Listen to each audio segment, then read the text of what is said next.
of TikTok, where viral videos emerge every second, one influencer has managed to stand out, not for her entertaining or relatable content, but for her controversial actions. Meet Clean Girl, a TikTok influencer who has made a name for herself by cleaning everything from dirty McDonald's bathrooms to filthy rugs, showcasing her skills in a way that captivates her audience. Yet recently, Clean Girl has taken her cleaning obsession to an unsettling new level. She's been cleaning gravestones. Not just any gravestones, though. She's been doing it with an air of disrespect and apparent indifference, making her actions all the more disturbing. A trend born out of respect or exploitation. Grave cleaning on TikTok is an odd yet established niche. Creators, usually out of respect or a genuine desire to preserve the integrity of graves, post videos where they clean old, abandoned gravestones. Some creators even take the time to research the individuals they're honoring, treating their final resting places with dignity and care. One such creator, for example, cleaned the graves of the McAllister family, a family that had experienced tremendous suffering and loss in a short period.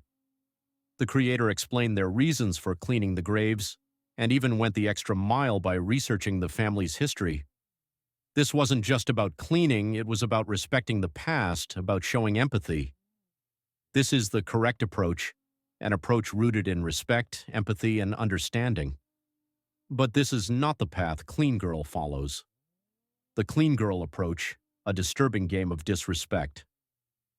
The moment Clean Girl enters a graveyard, the scene shifts.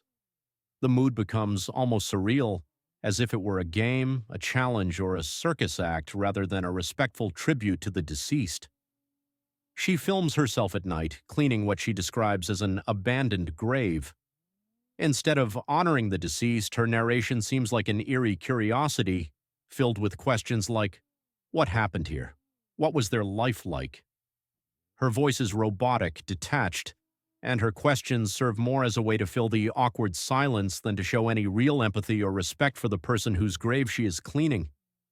She's treating it like some kind of spectacle, something to be cleaned just for the sake of cleaning, with no emotional or thoughtful connection to the deceased. It's as if she's entering a sacred space and treating it like a playground, without any regard for the sanctity of the resting place she's disturbing. Her comments lack depth, her tone is almost flippant, and her focus seems more on her process than the individual she's supposed to be honoring. She has become so detached that it's difficult to see this as anything other than an attempt to create a viral moment rather than a meaningful gesture of respect. The marketing of death, turning tragedy into profit. The real kicker comes when she tells us that she's cleaning these graves for free, a claim that is, at best, misleading. If she truly were doing this for no compensation, why would she post these videos on TikTok and YouTube, both monetized platforms? Her videos run 8 minutes long, specifically designed for mid-roll ads. The reality is she is making money from these videos, whether through ads or by subtly promoting her own brand. Clean Girl is not doing this out of the kindness of her heart. She's doing it for clicks, views, and financial gain. And let's not forget her marketing strategy. She frequently places her brand's cleaning products in front of the camera as if to say, look, I'm doing something good, and you can buy this product to do the same thing. It's a clear attempt to profit off something that should be sacred, using the dead as pawns in her hustle. She's turning her audience's emotional response to a grave into a calculated business opportunity. This marketing of death is an unfortunate but undeniable reality of TikTok culture today. Whether it's selling products or generating traffic for personal gain, creators like Clean Girl are taking advantage of tragedy, commodifying the dead for likes and shares. The question is, when does respect for the deceased end, and when does exploitation begin? The deeper disrespect, graveyard as a playground. The lack of respect. Clean Girl shows when choosing which graves to clean is almost painful to witness. Imagine rolling a ball across a graveyard, choosing a random gravestone like it's part of some kind of game. This isn't a tribute, this isn't an act of kindness. It's a spectacle designed to generate views. There's nothing sacred about her approach. There's no acknowledgement of the grief or the history behind each grave. Instead, it feels like she's commodifying the dead for entertainment, turning their final resting places into a mere backdrop for her latest viral stunt. It's this lack of thoughtfulness that makes her actions so problematic. There is no research, no understanding of who the person was or the significance of their resting place. She's not even taking the time to connect with the history of these graves. Instead, she's cleaning them in a way that feels superficial, an act with no depth, no real care, and no respect. Her random act of kindness video, where she claims to be transforming a grave, is particularly egregious. The tone is cheerful, overly bright, and completely inappropriate for the setting.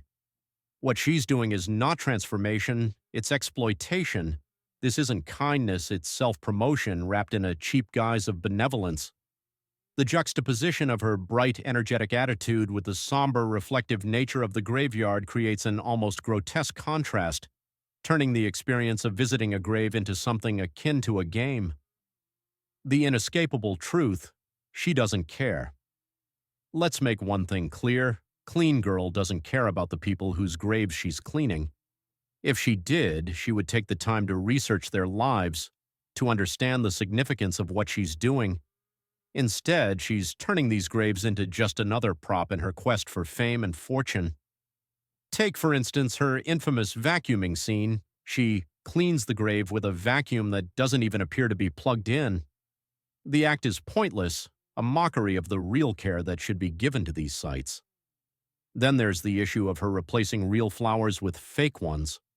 What gives her the right to rip out someone's tribute to their loved one and replace it with plastic? Cemeteries have rules about what can and can't be placed on graves, and the replacement of real flowers with artificial ones is often not permitted. But Clean Girl doesn't care about those rules. She's too busy chasing views. Her actions are nothing short of disrespectful, ripping flowers out of graves like it's a game and replacing them with fake ones to create the illusion of care. The line between helping and exploiting. There's a fine line between helping and exploiting. Clean Girl's videos sit firmly on the side of exploitation. Yes, she's cleaning graves, but at what cost? She's capitalizing on the very thing she claims to be helping. She's commodifying the grief and loss of others. What does it say about her when she cleans a baby's grave and removes the stuffed animals that may have been the only physical reminders a grieving family had of their lost child? Can this truly be called an act of kindness when it's done purely for personal gain? The worst part of it all is the complete lack of consent. No one is asking Clean Girl to clean these graves. How do we know that the family members of the deceased even want their loved ones' resting places touched? By removing personal tributes like flowers and stuffed animals, she's erasing memories that others may cherish. And what of the families who are not seeking a cleaning service for their loved ones' graves? They may not want the graves touched at all. What if they want their loved ones' memorials to remain as they left them? Clean Girl's actions not only disregard these wishes, but also prioritize her own agenda above any respect or understanding for the families and their feelings. A call for responsibility. It's time to reconsider the approach to these types of videos. If Clean Girl genuinely cared about what she was doing, she would reach out to the families or caretakers of these graves before cleaning them. She has enough of a platform to do so, and thousands of people would likely appreciate the gesture, but she isn't doing that. Instead, she's choosing random graves, doing the bare minimum, and then promoting her brand in the process. The entire operation reeks of disingenuousness. In the end, this is not about the dead. It's about Clean Girl using the dead for her own personal gain. It's about the pursuit of views, likes, and money. If you want to help, do it with respect.